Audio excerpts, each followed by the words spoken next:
ஸ்ரீமதே ராமானுஜாய நமக. தினம் ஒரு திவ்ய பிரபந்தம் தொடரிலே இன்றைக்கு 1787வது பகுதி. திருமங்கை ஆழ்வார் அருளிய பெரிய திருமொழியை அனுபவித்து வருகிறோம். அதிலே 9ஆம் பத்தின் 7ஆம் திருமொழி. திருவல்லவாள் எனும் மலைநாட்டு திவ்ய தேசத்தை மங்களாசாசனம் செய்தருளிய திருமொழி. அதன் 5வது பாசுரத்தை இன்று நாம் இணைந்து அனுபவிக்க இருக்கிறோம். முன் 3 பாட்டாலும் இந்த உலகப் பொருள்களின் குறைபாடுகளை, முக்கியமாக இந்த விஷயாந்தரங்களில் பெண்களின் மீது உள்ள ஆசையினை, அந்த குறைபாட்டினை அருளி செய்தார் ஆழ்வார். இதிலே செல்வத்தில் ஆசை இருக்கும்போது திருத்தலத்தை அடைய முடியுமோ என்று நெஞ்சு கேட்டது. செல்வத்தின் நிலையின்மையை சொல்லி செல்வத்தின் நிலையின்மையை நினைத்தாயானால் அதை மறுக்கலாம், திருத்தலத்தை அடையலாம் என்று சொல்கிறார் ஆழ்வார் இந்த பாசுரத்தின் மூலமாக.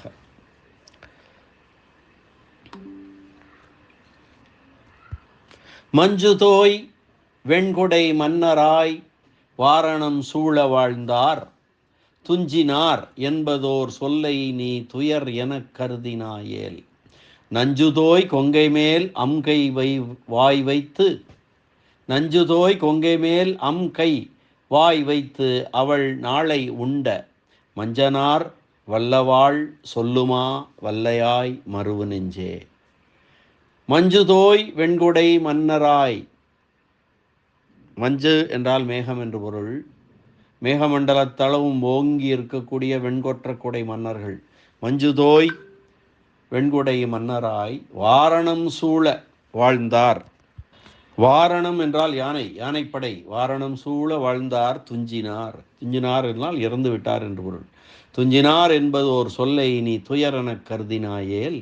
நஞ்சுதோய் கொங்கை மேல் அங்கை வாய் வைத்து அவள் நாளை உண்ட மஞ்சனார் வல்லவாள் சொல்லுமா வல்லையாய் மருவு நெஞ்சே. மஞ்சனார் என்றால் மைந்தனார் என்பதனுடைய திரிவுதான். அது தெரிந்திருக்கிறது மஞ்சனார் என்று. மஞ்சுதோய் வெண்குடை மன்னராய், மேகமண்டல தளவும் உயர்ந்த வெண்குடையை உடைய மன்னவராய், வாரணம் சூழ வாழ்ந்தார். யானைகள் தம் இருப்பிடத்தை சூழ்ந்து காக்கும்படியாக வாழ்ந்தவர்கள். துஞ்சினார் என்பதோர் சொல்லை, இறந்து போய்விட்டனர் என்கின்ற ஒரு சொல்லின் நீ துயரம் என்று நினைத்தால் ஓர் சொல்லை நீ துயரெனக் கருதினாயேல். நஞ்சுதோய் கொங்கை மேல்.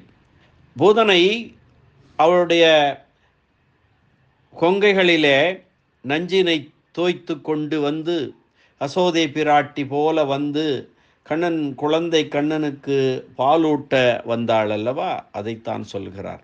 நஞ்சுதோய் கொங்கை மேல். கண்ணன் என்ன செய்தான்? தனது உள்ளங்கையை வைத்து அவன் கவலையே படாமல் அந்த மார்பிலே வாய் வைத்து அவள் நாளை உண்ட மஞ்சனார், அவளுடைய உயிரையும் சேர்த்து உறிஞ்சி அளித்தான் அல்லவா. அப்படிப்பட்ட சிறுவனாகிய கண்ணன் விரும்பி வீற்றிருக்கின்ற வல்லவாள் திருவல்லவாளை சொல்லுமா வல்லையாய் மருவு நெஞ்சே. அதன் புகழை சொல். அவனை வல்லவாள் எம்பெருமானை அடைந்து மருவு என்கிறார் இந்த பாசுரத்திலே ஆழ்வார். நெஞ்சே, உயர்ந்த வெண்கொற்ற கொடையை உடைய அரசர்களாய் யானை திரள் சூழ, யானை கூட்டங்கள் சூழ்ந்திருந்து காக்க வாழ்ந்தவர்கள் மாண்டு போனார்கள் என்கின்ற சொல்லை துக்கம் என நீ கருதினாயேல். பூதனையின் நஞ்சு தோய்ந்த முலைமேல் உள்ளங்கையையும் வாயையும் வைத்து உறிஞ்சி அவளது ஆயுளையும் முடித்த பெருமான் உடைய திருவல்லவாள் என்னும் திருப்பதியை வாயால் சொல்வதைக் காட்டிலும் நெஞ்சாலே பொருந்தி வாழ்வாயாக. நெஞ்சமே, இந்த உலகத்து செல்வம் நிலை நிற்பதல்ல. உயர்ந்த வெண்கொற்ற கொடையின் கீழ் ராஜாதி ராஜர்களாய் வீற்றிருந்து யானைகள் சூழ வாழ்ந்த மகானுபாவர்களும் 4 நாளிலே மாண்டு போனார்கள் என்பதை நீ கேட்டறியவில்லையா? கண்டறியவில்லையோ? ஆகையாலே இந்த உலகத்து செல்வம் துன்பத்தை தருவதே ஒழிய நிலை நின்ற மகிழ்ச்சியை கொடுப்பது அல்ல என்பதை நீ புரிந்து கொண்டாயானால், முலையிலே விஷத்தை தடவிக்கொண்டு நடுநிசியிலே முலை கொடுக்கும் காரணத்தை கொண்டு கொல்ல வந்த பூதனையை முடித்த கண்ணன் எம்பெருமான் இன்னமும் அப்படிப்பட்ட விரோதிகளை முடிப்பதற்காக நமக்காக நித்திய சந்நிதி பண்ணி இருக்கிற திருவல்லவாளிலே பொருந்த பார் என்கிறார் ஆழ்வார். துஞ்சினார், துஞ்சுதல் என்பது உறங்குதல் என்று பொருள். நீண்ட உறக்கமாகிற மரணத்தை சொல்லுகிறது உபச்சார வழக்கு. துஞ்சினார் சொல்லை துயரன கருதினாயேல், வாழ்ந்தார்கள் வாழ்ந்தே நிற்பர் என்பதில்லை என்கின்ற செல்வத்தின் நிலை நில்லாமையை, ஐஸ்வர்யத்தின் நிலை நில்லாமையை அறிந்து இப்படிப்பட்ட துக்கரூபமான செல்வத்திலே நமக்கு விருப்பம் வேண்டாம் என்று எண்ணினாயானால் என்றவாறு வியாக்கியான சக்கரவர்த்தி உரைப்பெருமன்னர் பரம காருணிகர் பெரியவாச்சான் பிள்ளையினுடைய உரையினை பார்க்கலாம். மஞ்சு தோய் வெண்குடை மன்னராய் வாரணம் சூழ வாழ்ந்தார் துஞ்சினார் என்பது ஓர் சொல்லை நீ துயர் என கருதினாயேல். மேகமண்டலத்தளவும் செல்ல ஓங்கிய வெண்கொற்ற கொடையினை உடையவராய். வெண்கொற்ற கொடை என்பது பரந்த உலகத்தை ஆளக்கூடிய சக்கரவர்த்திகள் தங்கள் சிம்மாசனத்தின் மேல் வைத்து கொள்ளக்கூடிய குடைக்கு பெயர்தான் வெண்கொற்ற குடை. வெண்கொற்ற குடையை உடையவர் என்றால் உலகத்தையெல்லாம் கட்டி ஆண்டவர்கள், அவ்வளவு சிறப்பு வாய்ந்தவர்கள் என்று பொருள்.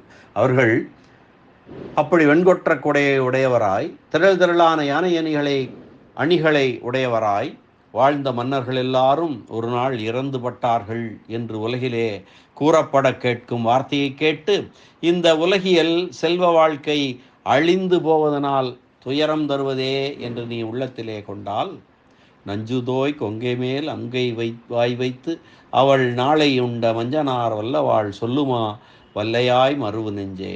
நெஞ்சாலே நிறைந்த முலைகளின் மேலே அழகிய கையையும் வாயையும் வைத்து உறிஞ்சி பாலை குடிப்பது போல பூதனையனுடைய வாழ்நாளையும் உறிஞ்சி குடித்து முடித்த பகைவர்களை அழிப்பதனையே வாழ்க்கை தொழிலாக கொண்டிருக்கும் எம்பெருமான் நிலையாக உகந்தருளியுள்ள திருவல்லவாள் என்னும் திருத்தலத்தை வாயாலே புகழ்ந்து பாடும்படி நெஞ்சாலே நினைத்தலை செய்வாயாக என்று மனத்திற்கு சொல்லுகிறார் ஆழ்வார். இதில் எப்படி அந்த பூதனையை ஒழித்தானோ அதுபோல நம்முடைய பகைவர்களையும் பகையினையும் ஒழிப்பான் எம்பெருமான். பகை என்றால் சண்டை போடுவதற்காக உண்டதல்ல. இந்த உலக பகைகள் இருக்கின்றதல்லவா, இந்த ஆசை, குரோதம், கோபம், மனமாச்சரியம், இந்த மாதிரி இறைவனை அடைவதற்கு என்னவெல்லாம் நமக்கு தடையாக இருக்கின்றனோ அதையெல்லாம் பகைகள். அந்த பகைகளையும் அவன்தான் அழிப்பான். அவனே அழித்து அவனே நம்மை ஏற்றுக்கொள்வான். அப்படிப்பட்ட அதற்காகவே வந்து உகந்தருளி இருக்கிறான் திருவல்லவாள் என்ற திருத்தலத்திலே. அப்படிப்பட்ட எம்பெருமானை அடைவாயாக என்று மனத்திற்கு உபதேசம் செய்வது போல மக்களுக்கும் உபதேசம் செய்கிறார் திருமங்கை ஆழ்வார். மீண்டும் ஒருமுறை பாசுரத்தை அன்வயிக்கலாம். மஞ்சுதோய் வெண்குடை மன்னராய் வாரணம் சூழ வாழ்ந்தார் துஞ்சினார் என்பது ஓர் சொல்லை நீ துயரென கருதினாயேல். நஞ்சுதோய் கொங்கை மேல் அங்கை வாய் வைத்து அவள் நாளை உண்ட மஞ்சனார் வல்லவாள் சொல்லுமா வல்லையாய் மறுவு நெஞ்சே என்கின்ற இந்த பாசுர அனுபவத்தை இந்த அளவிலே நிறைவு செய்து மீண்டும் நாளை சந்திக்கலாம். நன்றி, வணக்கம். ஸ்ரீனிவாச வெங்கடேச ராமானுஜதாசன் திருவரங்கம். திருவல்லவாள் எம்பெருமான் திருவாள் மார்பன் ஸ்ரீவல்லவன் கோலப்பிரான் திருவடிகளே சரணம். அரட்டமுக்கி அடியார் செய்யும் கலிகன்றி திருமங்கை ஆழ்வார் திருவடிகளே சரணம்.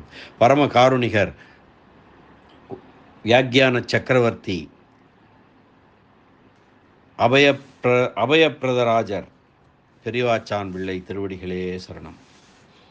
ஆழ்வார் எம்பெருமானார் ஜீயர் திருவடிகளே சரணம்.